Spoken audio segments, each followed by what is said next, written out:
Good afternoon, everybody. This is John Barrows of Make It Happen Monday. Hopefully, y'all had a fantastic weekend. I'm super excited for our conversation today because I think we're gonna get real practical on this one for a lot of you out there.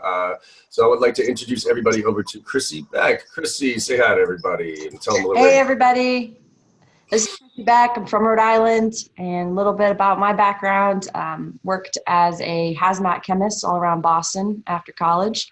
So drove a truck, had a CDL, moving around some hazardous waste chemicals, avoiding Starro Drive. Wait, I gotta pause right there. I don't want to interrupt you. Well, how the fuck did you get into hazmat shit out of college? Like, what was your degree in? Bio and chemistry. And Okay. in 2008 when I graduated, and I mean, there weren't a lot of jobs going at that time for entry-level college graduates. So found a company at a job fair and just went for it. Nice. Cool. All right. So I didn't mean to interrupt. It's like that was No, it's fine. Well, we talked earlier, like my wife's an environmental scientist too, Exactly. right? Yeah. And literally that's the same thing she did. Like she walked around, she had hazmat. I mean, and this was before like they really gave a shit about like your health. You know what I mean? Yeah. So she'd be at like contaminated sites, like, with nothing on, being like, oh, what's this, right? And like, ugh. So anyways, interesting. I burned off part of this eyebrow. I used needle in a monkey lab in Brown. I had to go to the hospital and get like an anti-HIV shot. Oh, gross. Oh, gross. Like spilled chemicals on myself. Like it was a disaster. All right. So you did that for a little while, which got your teeth kicked. Then what? So from there, I decided maybe that wasn't the best thing for me. I ran away to sea, and I'm a self-taught chef. Autodidact. I was able to weasel my way into the yachting community, and that enabled me to travel around the world for 6 years. I was an international private yacht chef. Nice. And pretty incredible. Yeah.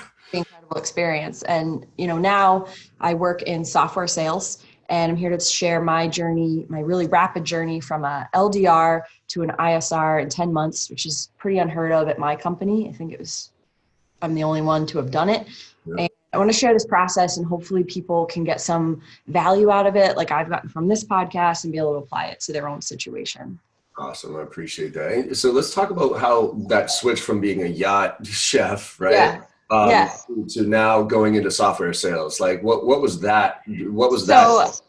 Yeah, absolutely. So, I'm bebopping around. I was super successful. I was having a ton of fun. I can't imagine. So just for some context here, one of the things that my wife and I, 2 years ago, we decided to go to Italy, right? And we wanted to do the Italy trip.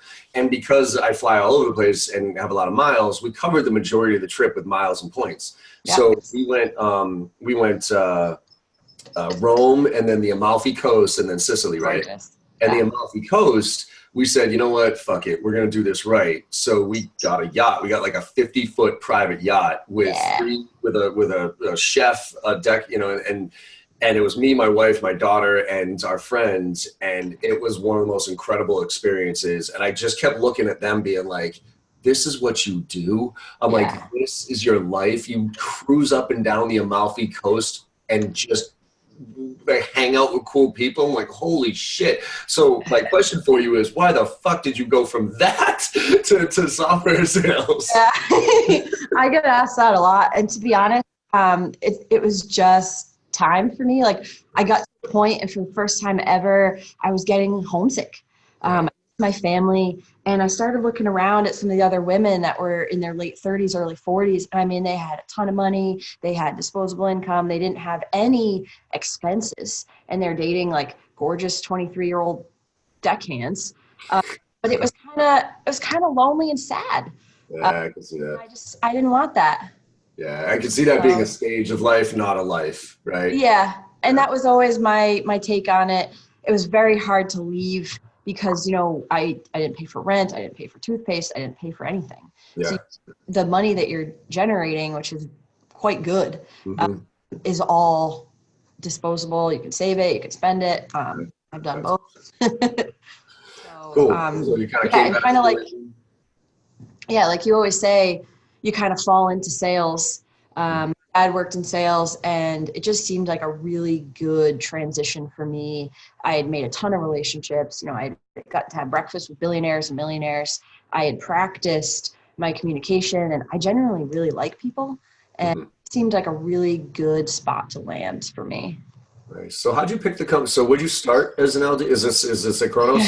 Yeah, Okay. Kronos. So I worked for a hot second at a staffing company in Rhode Island, and while I was there, was working to get into software sales or like pharmaceutical, not pharmaceutical, like joint and surgical like replacements for people. So it's like medical devices or software sales. Yeah. Ended up in software sales. And so, because I always find this interesting for kids in their career, like you made a conscious choice of I'm doing something better. Now I want to go do something different. Yeah. What did you like? So software. So those two choices: pharmaceutical software. But like when you were looking for a company to go work for, Yeah. to transition that passion that you had, right? Because I mean, I think we're both on the same page here. Like you have, Absolutely. in order to be successful, you have to love what you do, right? So just going to get a job anywhere just to get some experience, that's, some people take that when they make that drastic of a career shift. They're like, you know what? I don't give a shit. I'll just go work for anybody who will give me some experience here. Yeah. What was your mentality with, like, did you look at Kronos and say, this is where I want to build my career? Or were you just looking for anybody that would give you a chance in software sales? To be honest, I was looking for anybody that would give me a chance. Yeah. I really felt like it was going to be a difficult story to transpose. Like, how am I going to talk about my transferable skills to these people? Like, I hadn't used Outlook in 8 or 10 years. I didn't know what Zoom or Fuse. I didn't go to meeting. I didn't use a computer. I made menus with my computer and like edited my photos and my videos with my GoPro. I didn't know any of this stuff, and I was at a severe disadvantage. So I was just looking for really anyone to give me a shot. I talked to a ton of different companies. I really liked the vibe at Kronos. Yeah. And it was big time for me. It was like a serious job. It was paying more than some of the jobs I saw in Rhode Island. And I thought it was worthwhile. I really liked the managers. But I mean, I was just willing to get my foot in the door. And I told them that. I was like, just let me get my foot in the door. You won't be disappointed. But I mean, I need this. I need something to happen. And it wasn't a glamorous job. I mean, I went from being like an executive yacht chef and like walking in, no limit on my company card, buying thousands of dollars of wine. And I spent like $13,000 on meat one time, and just rocking and rolling, not having a boss, doing my own event management planning, working directly with some of these super successful people. And, there's no middleman. Like, we're directly conversing back and forth, to going to an LDR, making 100 phone calls, and being kind of bottom of the barrel. Like, it was a big ego swallow. Like, and making a third of the money or less. So, because I think that, the beauty of that though is, and this is that's why I continue to come back to sales being one of the best professions, because, and this is where this conversation is going. Like, you can start at the bottom and very quickly move your way up if you decide you want to go get it, right? As opposed to just going through the motions and saying, all right, I'll spend my 2 years being an LDR and then I'll get my, my chance for a promotion here. Sales is one of those careers that at any stage of your life, I mean, you could be 40, 50 years old, for crying out loud. And if you're willing to suck it up and take some shit for a year or two, you know what I mean? It'll pay off. So what was your approach when you came in the door? Obviously, pretty self-motivated person. What was your mindset coming in the door? I'm just going to stick my head down and do, work my ass off, or I'm going to try to figure things out and play this game? I really had more of the approach of like, I'm at a disadvantage here. I don't know the industry. I just learned about what SaaS even was in 2017. I was bobbing around in the South Pacific. I didn't have an awareness, and I was like, I need to immerse myself in this and just put my nose down and try to figure it out along the way, and just lean on that newness and just ask for help. So, I mean, when I interviewed with my manager, I was like, look, I want to get my foot in the door. I'm not as interested in this position as I am in the next one. I want you to know that when you hire me, but while I'm here, while my butt's in that seat, I will kill it for you, and just help me. That's important, right? Because I think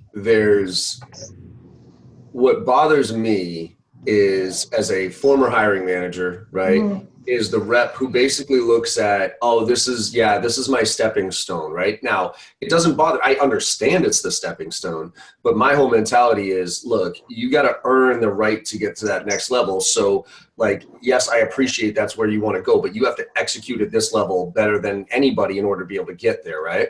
So, Yes. so you were pretty upfront, like, look, I want that, but I'm here to win here. So tell me what you need me to do there. Exactly. And then I just consistently asked my manager, I was like, what do I need to be doing while I'm here? And I was, in the beginning, I like blew my quota out of the water, got like rookie of the year. And then I slowly just like started creeping up, and I was like number two, number two, number two, number two. And then I was number one.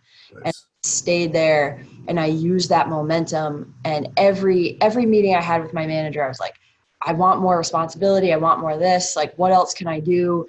And because I was operating at a high level and like just refusing to be like number three or number two, and I was being successful in these other projects, I ended up supporting the Australian business development team. So we were working a ton of overtime hours, scrubbing data, like getting meetings and doing a ton of outbound stuff. So I had the inbound side, I had the outbound side, and I was like doing really well at both. It was contributing to meetings. I was constantly asking what I could do better, and just like rocking and rolling. And I knew that it was temporary. Like 10 extra hours of overtime is a joke compared, no offense, but it is compared to what I was doing as a chef. It's like 8 hours is like a half day. I was just like, this isn't so bad. Just keep going. And I made sure that I stayed super, super organized. I spent the last like 10 or 15 minutes of my day every day planning for the next morning, because I'm not a morning person. And like a list that I could just like drink my coffee and hit while I start to wake up. That helped a lot. And the other thing that helped a lot was I reached out to anyone and everyone that would listen to me at my company. I was like, let me shadow you. Let me sit in on your discovery calls. Let me be a silent observer on your demos. Like, let me be a sponge. I'm not going to say anything. I'm not going to mess it up. Just let me be there. So I was spending a ton of time doing that on top of, being in that number one or number two spot. And I tracked everything. So when it came time, right before our sales kickoff, when I met with my manager and I'm like, it's been 9 months, what am I doing? And I was like, well, I think you could run your own book of business now. She's like, let's talk after sales kickoff. I'm like, all right. And when we started to have those meetings, I had, 30 hours of discoveries and discos with all these different reps from all these different verticals. I had all this extra overtime. I had like measurable, quantifiable data that I was like, got to that point because I had been doing those little incrementals over that period of time. When I sat down with our sales director and I was like, I want to apply for this position that you have open. He's like, yeah, great. That's awesome. I don't know if you're ready. And I was like, well, all right. I ran a report and I showed him the territory that was open for the spot I was going in. I showed him my plan for how I was going to execute, who I was going to target. I'm like, I already started the job. And he's like, wow, you're pretty prepared. And I'm like, yeah, I am. Like, you want to give this to me. And then so I got him on board, and then I got pushed back from HR, and HR is like, hey, we want butts and seats for 12 months. And it's only been 9. And I was like, well, if you look at my overtime, I've done 12 months of work in 9 months. And it was cool to be able to say that because it's true and I could show it. Yeah. So it just made it really easy for them to give me the promotion. Ah, shit, man, there's a lot to unpack there, right? I mean, yeah, sorry, I rambled on there. I was getting excited. No, it was all great. I mean, it's spot on. I think, the themes I hear there, the 3 big ones: work your ass off, ask for more than what's being asked of you, and then be a scientist. Those 3 themes, right? I always tell reps, in order to get to that next level, science, art, right? The artists, the reps that just are out there doing their thing, whatever. Okay, fine. But if you can't show me how you've got to where you are, And first of all, you're going to be a terrible manager, right? Because you're never going to be able to replicate that. You know, if you don't have an approach to something, you can't then tell anybody else how to do your approach. But also, if you're not scientific about your approach, then if and when you do miss your number, as a manager, I have nothing to go on. You know what I mean? Well, ultimately, I'm just going to have to fire you, because if I don't know how to coach you on based on where I know you need help, then sorry, kid, next. Right? So let's talk about. I'd like to talk about the asking for more than what's being asked of you. Right, because I'm very similar to you in the sense that I was always, anytime I came into a new situation, I would seek out the most successful people in the organization, and I would just want to be a fly on the wall. You know what I mean? I remember vividly when I first started at Basho, I had started my company, I'd sold off to Staples, so I was really successful there. Now I'm just a little old trainer at Basho, and I remember Jeff Hoffman, who's my mentor. You know, he was walking around the office one day being like, all right, we're going to, you know, brainstorm and, you know, this, and it was a marketing thing. And my background's marketing. But I was just curious how they were thinking about marketing, because he had brought some pretty heavy hitters in with the funding that he got. So I was like, hey, Jeff, do you mind if I just sat in on that marketing meeting that you're about to have here? And he's like, he kind of looked at me like, why would you want to do that? I go, look, I'm just here to learn. I want to hear what you guys are doing, and what, you know, so I can translate that to my customers and what the messaging is, but I will literally fly on the wall. He's like, okay. And I used to do informational interviews with executives as well. I'd be like, let me grab, an hour of your time. I'll take you out to lunch. I would prepare, and I had very specific questions about, you know, what I wanted to learn from you based on what your career was. So was that, you know, it sounded like it was obviously a conscious thing, but where did it start? Because there's a fine line there of, yeah, I appreciate you coming to me asking for all this stuff, but again, Chrissy, do your job first. So what was the trend? Like, when did you start, okay, I got to do my job, I got to make those dials and all that other stuff. What were some of the things that you started to do early that were a little bit outside of what your responsibilities were? So I think probably this is the discovery calls first. Mm-hmm. So what I really did, what started on that path was I was doing a new job. I was qualifying leads, and I would, whenever I got a good one, I would walk over to the other side of the building. I would talk to these people. I'm like, is this good? Is this what you want? How can it be better? I was doing that selfishly at that point because I wanted them to convert the leads so I would get paid. Nice. Yep. Through that process, it started building relationships and understanding like how I could make this easier for them to convert faster. So improving my process, like I would do little extras, like I'd send an intro email or I'd send the calendar invite, just get it nice and tied up in like a pretty little bow for the reps. And then like, this is awesome. I would have like an actual real conversation. I would ask a bunch of questions that I knew were relevant, and, you know, type the notes in. I just spent some extra time. I just tried to put a little bit of extra effort in. But the thing was I started getting to a point, I'm like, I don't know what else to ask. So as I had these conversations with the reps, I was like, well, you know, what are you asking? Because at that point, it just seemed like this big, scary discovery call that people are, I'm like, what are they saying? What's happening? Like, what secrets are going on? And I don't think chefs are like these mix masters, like some kind of sorcerer. It's a process. It's a recipe. And I'm like, what's the recipe?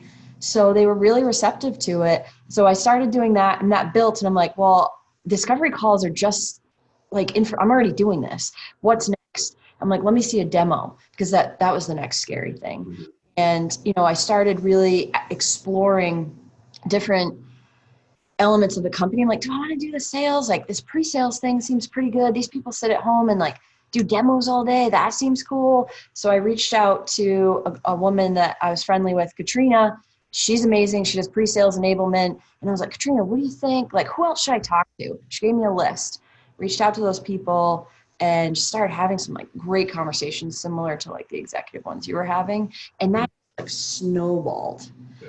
Because I was like killing it at work, telling my manager I wanted more work, doing well at my extra responsibilities. Like doors just kept opening, and I just volunteered for everything and created a little bit of chatter internally. And it was that helped a lot too, I guess. So I'd love to focus on that kind of LDR AE relationship, right? Yep. Because I always find it amazing that most organizations, I've said it before and I'll say it again, the LDR, SDR, BDR role is, I think, one of the hardest roles in sales. Because first of all, it's the lowest conversion ratio, so you get your ass kicked the most. And as an LDR, SDR, you usually have 3 or 4 AEs that you're working with, right? And all of those AEs have different likes and dislikes. Some of them are like, hey, I qualified all the way through, so it's pretty much a layup. Others are like, I don't give a shit, just give me a meeting with the janitor. Some are like, don't touch my executives, go after anybody else. Some really work with their LDR and are like, yeah, you're great. Others like, screw you, you're a piece of shit. Give me the leads. Yeah. So how many AEs did you originally work with? So that's kind of crazy. So I was inbound velocity. So you're calling white papers and anybody. So I had like soup to nuts inside and enterprise sales across all verticals. So I had, I don't know, 100 plus to talk to. So it was really, really difficult. I definitely had some I would work with more. The way that the leads came in, it was so random. We did a round robin. So you never really know. So you just try to over communicate. You try to do a really good job, do your due diligence. I did work with an enterprise rep on the side, did a ton of stuff with her. We had a great partnership. We got a lot done and she taught me a lot. So that naturally developed where it's like, I need practice in this area. I want to get better at like this enterprise level and like understanding what's happening in these accounts. But it was hard, like, because you don't know and people don't know you. Like, who are you? Why are you sending me stuff? Well, I think that's why you said you build the chatter by going above and beyond. Like, I get a little frustrated with AEs who are looking for that lead on the silver platter, if you will. Yeah. But at the end of the day, if you're a LDR or BDR or whatever, in order to get to that level, unfortunately, you're going to have to force the scenario a little bit and do that work to put that person in a better position to be successful, because then they'll start looking at you in a positive light and start to chatter around internally, right? Yeah. Cool. Any suggestions you have? Well, actually, no, let me ask you this, because it sounded like you sought out a lot of people internally for advice and those type of things. What's your theory or approach to mentors versus sponsors versus, like, how do you look at that? Because I think a lot of people have a lot of different approaches. Because I get approached all the time. Hey, John, will you be a mentor? And I personally think that's a dangerous thing. So I'd love to hear your thoughts on how you approach it. So I have a little bit of a funny story, but I'll start with, I don't think it's fair to ask for anything unless you've done your homework and you've done the legwork. It's like, if you want to come and ask me a serious, like, in-depth tactical question about something I know about, don't just ask something stupid. It's kind of like what you always say about, don't ask me what my background is. Like, on the internet, do your homework. So I would try to reach out to people that I knew were good at like something specific, like Brendan at work. He's known for being really good at some of the later sales cycle processes. So I was super specific in my ask. I was like, will you go over this with me for 15 minutes? Just this. I mean, that's not really a mentorship or a in my opinion. I was working with our VP of like pre-sales for a little while, having conversations. He had kind of like taken me under his wing and was like, let's see what we can do to help you out here, but not a mentor. Like, he would check in on me and like give me homework assignments, like, read this, email me after you've done this, kind of thing, to kind of keep me on track. But when I got to sales kickoff, after I had that meeting with my manager, I was like, I need a mentor. And I went after B Glass, who's like a little bit grumpy sometimes. And I was like, you were the one that did the best on all the discovery calls and demos I sat in on. Would you be my mentor? And it was a little scary because he isn't really like a mentor kind of guy. And he's like, you know what? I respect the crap out of that. I'm humbled and honored to help you out. I don't have a lot of time, so tell me what you need and I'll do that. And we pretty much just had a list, 6 weeks. And he's like, you're done. That's it. That's all you get. You're on your way. It's up to you now. So I think being really specific in your ask, and keeping it short, like, don't don't be like, hey, let's sit down for an hour and it's like, can I have 15 minutes, really specific? I need help with just this. And then I'm going to let you go on your way.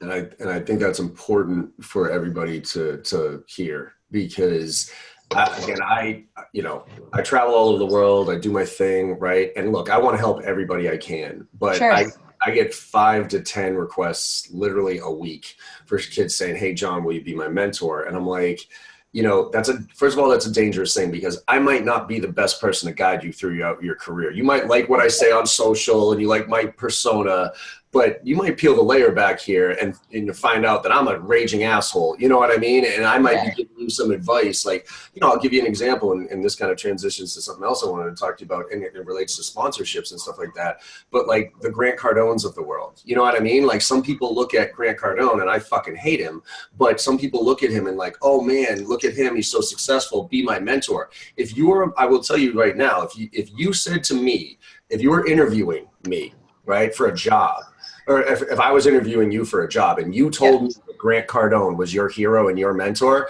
I would end the interview right there, and you wouldn't get the job, because you are now tying yourself to somebody that might not be the best person. So I love what there's being super hyper specific with what you're asking for from people and making it easy for them to mentor you, because I will take your time any day of the week. If you come to me and say, hey, John, I've looked at your background. Here's what I'm looking at. Like, I need some very specific help with this thing. Could you jump on the phone with me for 10 to 15 minutes? Holy shit, I'll have that all day long. Yeah. But like the mentor thing is a challenge for me, because that entails a lot of I am coaching you and I'm working with you on a plan type of scenario. You've got to do some of that on your own. Got to, right? Yeah. And I think that so for you, and I shift a little bit gear here into that we need to talk, because I know that you had kind of mentioned that and you had saw that as a pretty strong-willed woman in an organization who's it's pretty obvious that you know what you want and you know how to get it. Do you look at it as like having sponsors it sounded like you had some people within the organization that you latched onto that really helped you navigate through. And from a woman's perspective, what advice would you give, I guess, if you were on that webinar of talking about women who sometimes, speaking out is a little bit, they're in a boys club, those type of things. So what's your advice on how to kind of navigate the process as a woman in a mostly male-dominated world here from a sales standpoint? Yeah, and I'm happy to talk about that. And it's something that definitely resonates, to my core. So when I first started being a chef, or when I was first pursuing that, I had to do a ton of work on my own end, but I also had to work with a lot of males and like reach out to males, and the relationship, it can be good or it can be not so great. I worked in a French only speaking kitchen. I was the only female in the place. And like, it's just. So you were an American in a French house. Shit. Yeah. Did you know how to speak French at least? No. Holy shit. No. They would be like, regard, and they would do it. And then they're like, yeah, it was rough. It was really rough. So sitting in a warm, dry chair, making cold calls after that wasn't so bad. I'd already gotten hit a few times. You know what I mean? Yeah. Navigating the waters as a female, especially if you're young, especially if you're, attractive in any way, it doesn't matter if you're not, you just have to be tough. Like and that's how it is. Like if men are going to act like little boys, then you kind of have to go into a role where it's like, not taking that shit, and we're not having that conversation. And, you just got to be tough, I guess. You got to say what you think. You got to stick to your moral compass, and you can't take any junk. Were you able to find some male counterparts that were able to help you? Yeah, absolutely. Absolutely. Not to help, like support you. You know what I mean? Yeah. That kind of backed you up when you were, because as a chef or as in this position, right? either, Yeah. because like as a woman, like I totally appreciate that. Hey, stand up, you know, tell the guy to fuck off. But then there's the good old boys club that comes in and says, yeah, sorry. So having a sponsor or somebody to support you in that is pretty helpful, right? It was easier as a chef because you could say F off. Generally, I would be holding a knife and playing. Yeah, that helps.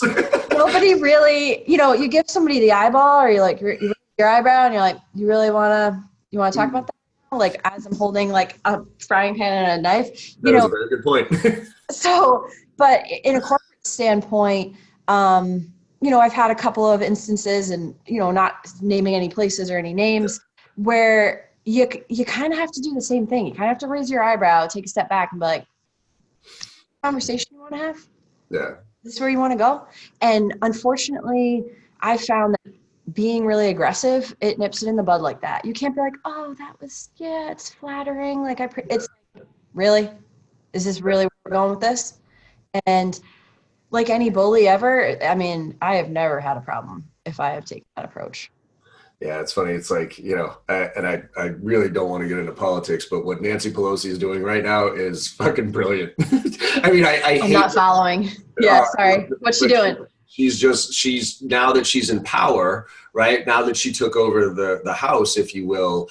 I mean, you're watching Donald, and again, I don't care one way or the other. I don't want to get into that, but you're watching him who was bullying his way through everything, and she's now standing up and saying, no. Like just not even negotiating, like absolutely not, right? And you're literally watching him back off. Yeah. And you could tell he respects her. Yeah. And the reason I know he respects her is because he, you know how he gives everybody names like, you know, Lion Ted or whatever it is. Yeah. Well, with her, he was like, you know, I've been talking to Nancy the other day, you know, I call her, and you're expecting a nickname to come out. And he goes, I call her Nancy. And it was like, what? So I think your point is nip it in the bud, hit them. Nip it in the bud, trust your instincts. Yep. If you even get a whiff of some other ulterior motive, just find somebody else. There's plenty of people, you know, but make sure you're contributing enough value where other people are accessible to you. Love it. Cool. I know you threw a couple of questions in here. Did you want to kind of flip some over on me and throw some out there? Because I thought you had some good ones. Yeah, absolutely. So, I mean, I'm a selfish one, I guess. I'll start with that. I'm in this spot now where I'm a farmer. So I basically work with our customers, trying to find solutions to upsell them or flip to new software. Any familiarity in this space? Is this a familiar role? Like any little tips or advice there? Absolutely. So, you know, I manage 30 or 40 accounts on a regular basis, and I sell 30 or 40 accounts so I do both, right? Okay. And and with the existing accounts, you know, you have to know more about them, obviously, than new ones, right? Because otherwise, you know, you can't just come to them and say, hey, what's new? You know, touching base and checking in type of shit. So I actually, you know, I do more research on my existing accounts than I do on my prospects to find out really, you know, from a business strategy standpoint and those type of things, and almost ground up. So there's this trend going on right now in sales, which is design thinking. They're taking a design thinking and they're applying it to sales, which in design thinking, for those of people who are listening who don't know what it is, it's, you know, when Apple creates a product, right?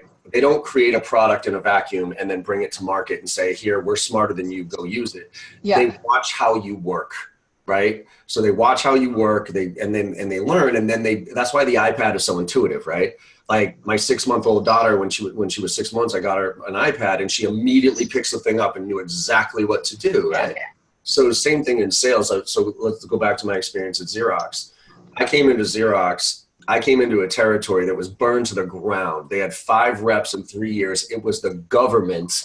And I thought, and all these other reps were getting into their territory, sort of flipping boxes type of stuff. So I figured, okay, that's what I'm going to do, right? So I started, and basically when I would go into these agencies, they'd basically tell me to piss off because there's going to be another one you in here 6 months. Yeah. Plus you have no interest. And I was like, holy shit. So I had to take a step back and really repair a lot of those, but ground up. So outbound with it new accounts is top down, you know, research and, hey, who can I talk to and whatever. I think actually account management or you know, upsell, cross-sell stuff is a lot more bottom up, It's learning the business, talking to the people on the ground floor about what their experiences are, understanding the workflow, because that's what I had to do with the copiers. I had to go in and understand how were they using the copiers, where did people have to walk to get to them, how much were they paying on click-through rates and all that other stuff. And I would literally map out their entire office on a diagram, and then would come with a new plan. And I had to earn it to get to that level. And to your point of like creating a little bit of the groundswell, you did it internally with like your brand. I would do that internally with my customers. So I would, so you'd hear like, holy shit. And I would add value along the way. If I could help somebody out, throughout the way, I would do it. Because I was building that story to go up and bring something to the executives that I could teach them. And I don't mean like, cause I'm the smart kid here, because most executives at this level, they don't really have a ton of insight at what's going on the ground floor. So if I can be that third party that brought them that insight and shared with them some ways to get, to address that, you get a lot of leverage that way. Cool. Oh, that's great. Thank you. I saw your Instagram feed, like, hey, it's 2 a.m. or I got in at 2 a.m. I'm doing sales kickoff. What motivates you, and what are you afraid of, like in the business sense, not I'll say, I think it's, I'm not afraid of much. I'll tell you the one thing I am afraid of is, first of all, becoming irrelevant. You know what I mean? Like, is getting too comfortable with being good. Because as soon as you're comfortable with being good, somebody else comes past you. That's why I'm constantly trying to evolve and trying to learn shit on my own. Like, like that's the beauty of sales. You can't be perfect in sales. It's like golf. You can't shoot a zero, right? So I think, being irrelevant is something. I love failure because that's where I learn the most. The thing I'm most afraid of is to make sure, It is a personal thing. It's based on my daughter. I'm traveling all around the world. I'm working my ass off. I'm trying to support my family. And I pray to God that I'm doing it for the right reasons, in the sense that my fear, my God-given fear is, if it all ended tomorrow, would I look back and say, fuck, I wish I would have spent more time with my family? So I know you talk about the work-life balance and working your ass off and making sure. I try to do that. You know what I mean? We have great vacations. Yeah. I'm home on the weekends. I'm with my, my wife and daughter. But I everybody at the end of their life, what is their regrets, right? Most people say they don't regret what they did do. They usually regret what they didn't do, right? Right. I'm never going to regret what I didn't do. You know what I mean? Because I'm going to do everything. Do. My hope is that that I don't regret that, looking back on it, that I wasn't around more. And I had that balance, not just for me. Like, I don't give a fuck for me. I could sleep 3 hours a day and still be fine.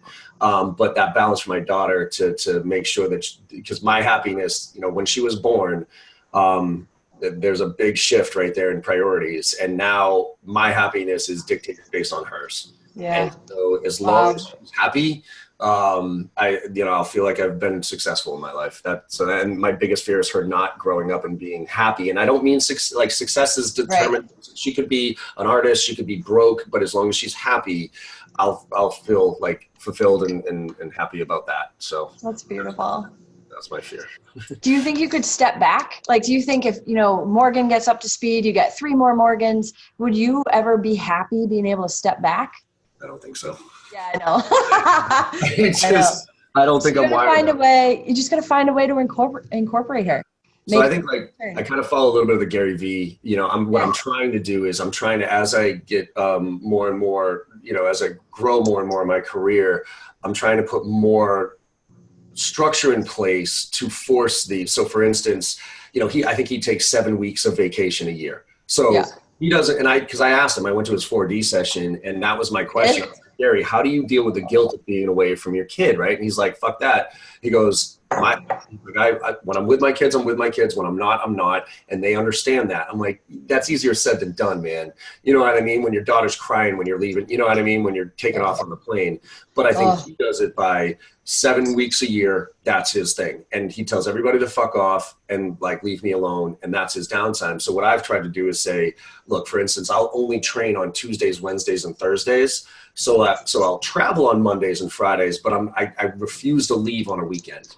You know what I mean? Or come home on the weekend. Last week of the month, I will not travel, right? So that's my parameters, and what I want to do is get that a little bit tighter. So it's like 2 weeks out of the month I'm training, where 2 weeks I'm home, and then eventually start to. So I'm on my journey to ratchet that back. But to your point, you know, retirement's a relative term here. I'm just not wired to sit back and chill and do nothing. I mean, even when I quote unquote hit retirement age at 65, I'll be bored out of my fucking mind if I don't have something to do. So my hope is that I've built my career up enough to that point where I can then do whatever I want to do, not because I have to do it, but because I want to do it. Right now I do both, right? I do it because I have to pay the bills. I'm not independently wealthy by any stretch at this point, but I also love what I do. I want to be able to wake up when she graduates high school, for instance, and just basically say, all right, we're financially independent.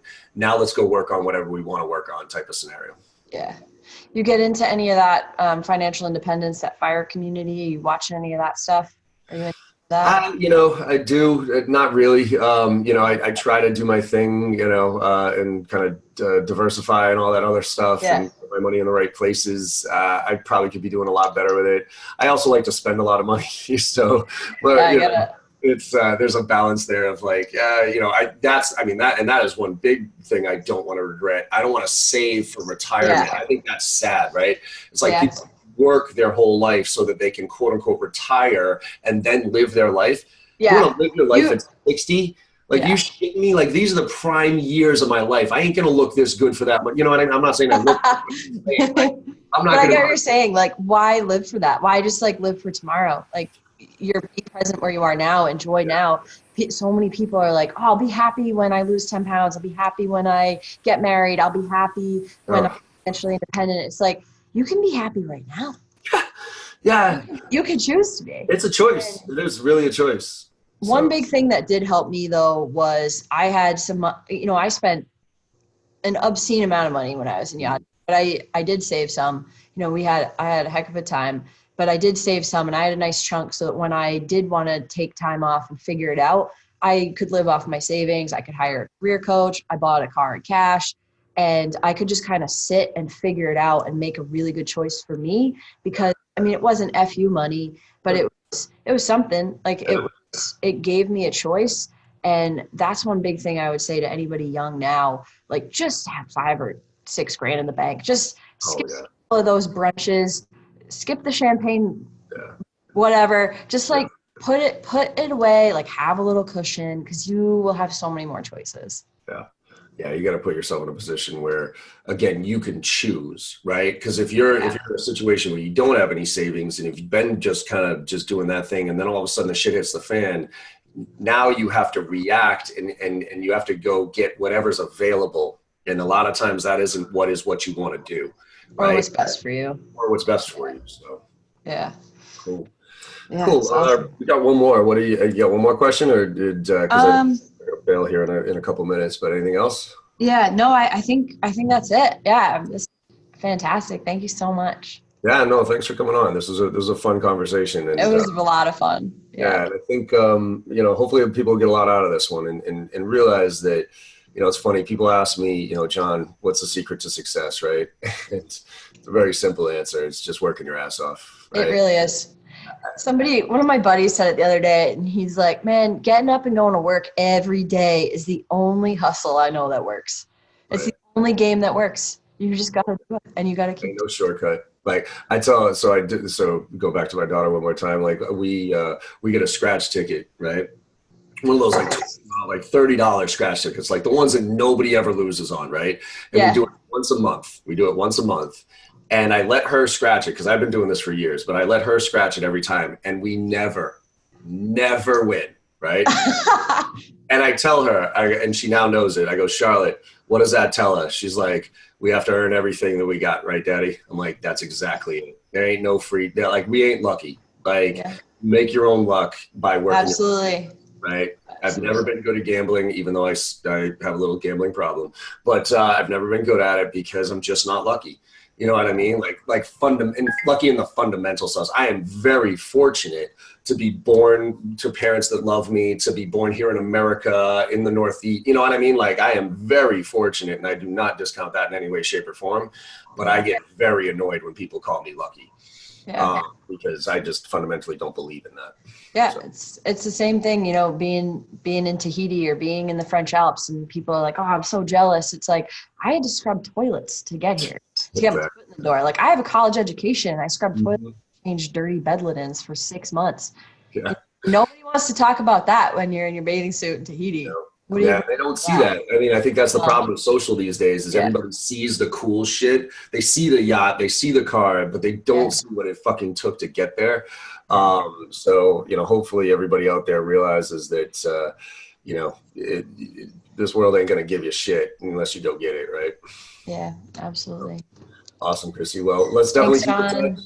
Absolutely. Moving forward. Buy a beer or a gin and tonic or something. Definitely, especially. And are you a Pats fan? I just don't care about it. All right, good. All right, I just don't care. That's okay. Well, you spent enough time overseas where that probably kind of like faded away. Yeah, this is gonna be a fun weekend coming up here in the next couple of weeks because I'm. Good luck, enjoy. Yeah. I'll keep my fingers crossed for you, but yeah. Awesome. All right, Chrissy. Well, thanks so much again, and have a great day and good luck with everything else. All right. Thanks so much, John. Bye bye.